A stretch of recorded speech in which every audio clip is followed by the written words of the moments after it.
Hey all, welcome to Homestead. So, part of homesteading and part of life is mistakes.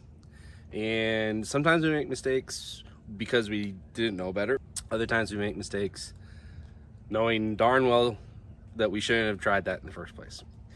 And sometimes they're a little bit in between. I'm gonna say this one's a little bit in between, but probably leaning more towards the latter. There's a working on the fence over here, the tree stumps that I pulled, I put them in a place that were kind of out of the way. I was burning them earlier in this series of videos for this fence in this pig paddock area, but I need to move them out of the way more because I put them right where I want to run a new fence. So I wanted to move them, and I got impatient because I was at the point where, okay, I want to build this next part. I want to start with everything out of the way so I don't have to stop and start and stop and start. And I thought that I could get my truck over there, even though it's been raining and the ground is saturated. And I knew that I would have to drive past Nana's septic field.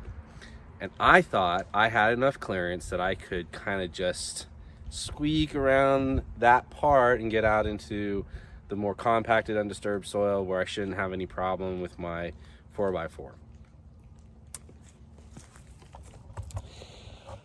I was wrong, and I'm stuck. So this happened a couple days ago, and obviously haven't been able to get out, and I've been kind of waiting for it to dry out. Yesterday it was dry, more misty than the weather says it's supposed to be. Not trying to get it out.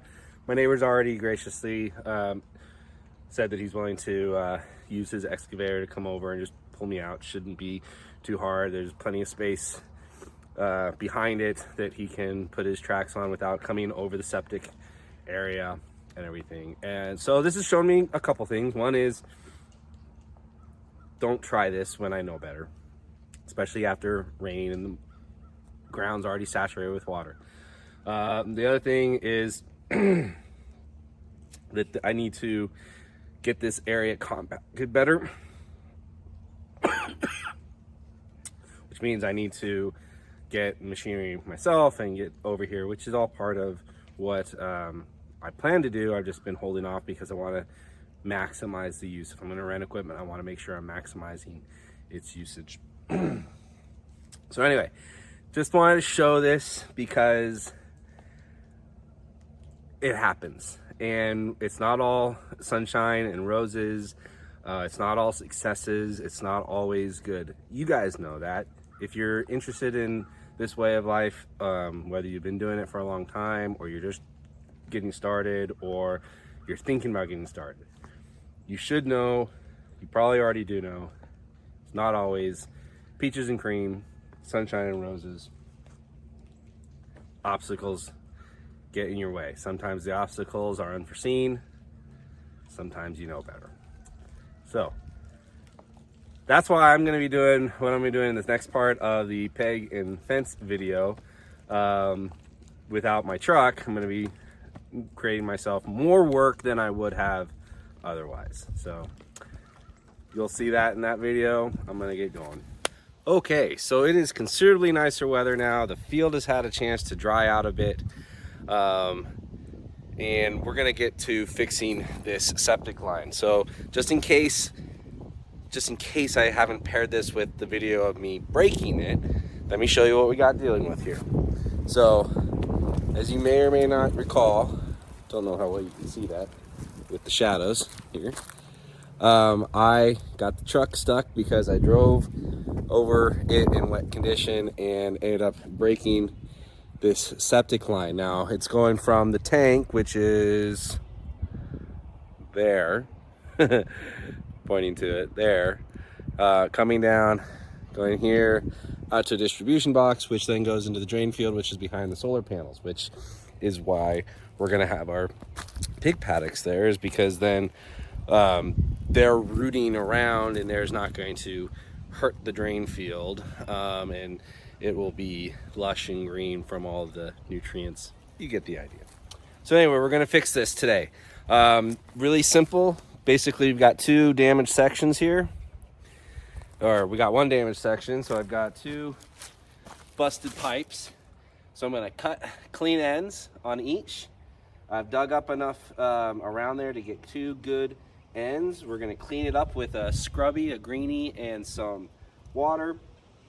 And then I've got a new pipe sitting on the ground there. We will cut the right size. We've got a coupler here for one end. The pipes come beveled on one end already, so that's the coupler for that end. This will be the coupler for the other end.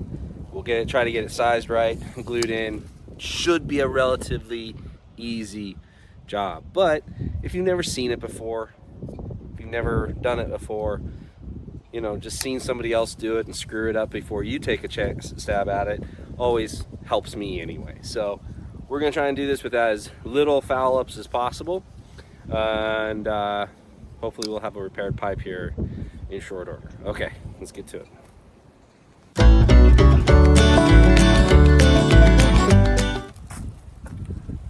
Okay, so needless to say, the first thing you need to do is cut off the broken ends.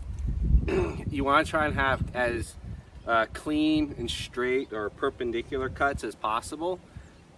It's not really critical to be perfect with this connection. The reason is this is a non-pressure line, all right? This is all just gravity flow from the tank, the water that's been treated at that point, pretty much separated, the relatively clean effluents draining out to the drain field. No pressure.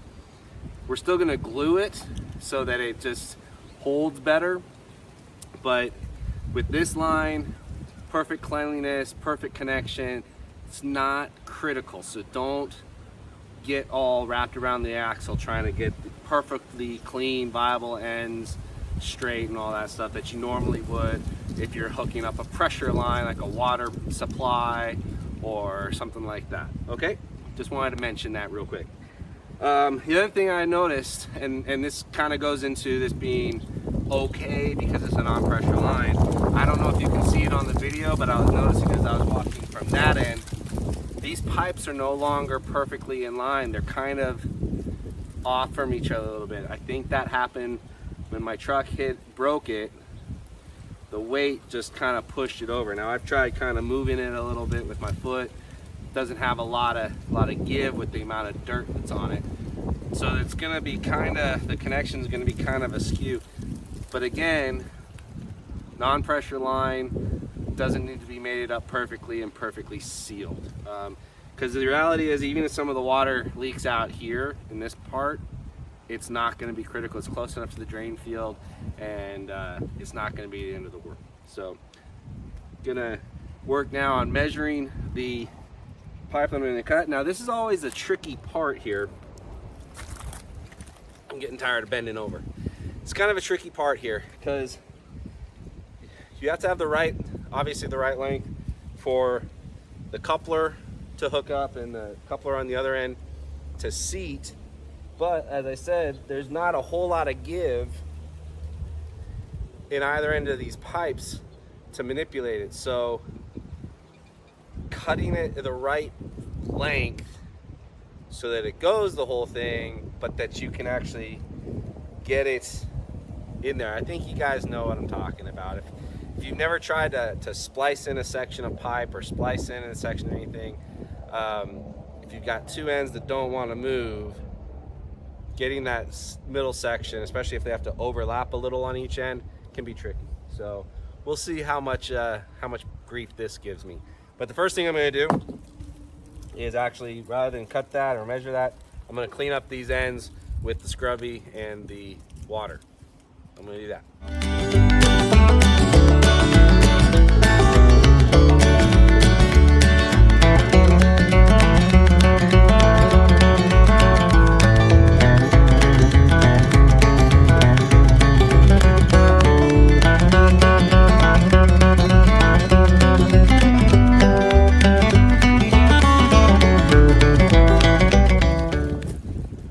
Okay, so I originally cut this so the gap is 22 inches. I originally cut this at 25 inches, and then I realized that's gonna be too long. So I remeasured and I recut it to fit exactly the gap, 22 inches. The reason is, bring this up closer here. This bevel here, okay, this is gonna be my play area, okay? So I'm gonna put the coupler on that piece, okay? And it's not gonna add significantly to that pipe. It'll add like maybe half an inch, okay? Then, once that's on with the glue, I'm gonna glue up the end of that pipe and slide this over it all the way till it bottoms out here, okay? This is about 4 inches worth of play here, okay? That should bring this end just enough past the coupler where I can get it down and wiggle it in, and then basically split the difference. So when all is said and done, there should be about that much in the coupler end and that much in this end. And again, since this is a non-pressure pipe, moving it around and everything, getting this spliced in is not going to be critical. The other thing is that as the water flows, there's nothing going to be blocking it up, because the pipe's just going to, yeah, it's nothing's going to block it up. So that's what I'm doing. That's what I've got, and that's what I'm going to do, and we'll see how easily it goes. Did these big hits. Maybe it's because in the opportunities I've known, where I've heard from people had opportunities to meet Gene Hackman, that he was just Gene, that he never minded. But Gene Hackman Should have checked this before I got started, but my glue is all gummed up. So my primer's fine, but I got to get more glue. So I'm going to run to the hardware store, do that. I'll be right back. You're not going to see that because you're just going to go now. All right, got some glue. We can get back to this, and hopefully the wind doesn't knock you guys over, because it's kind of got some good gusts. So.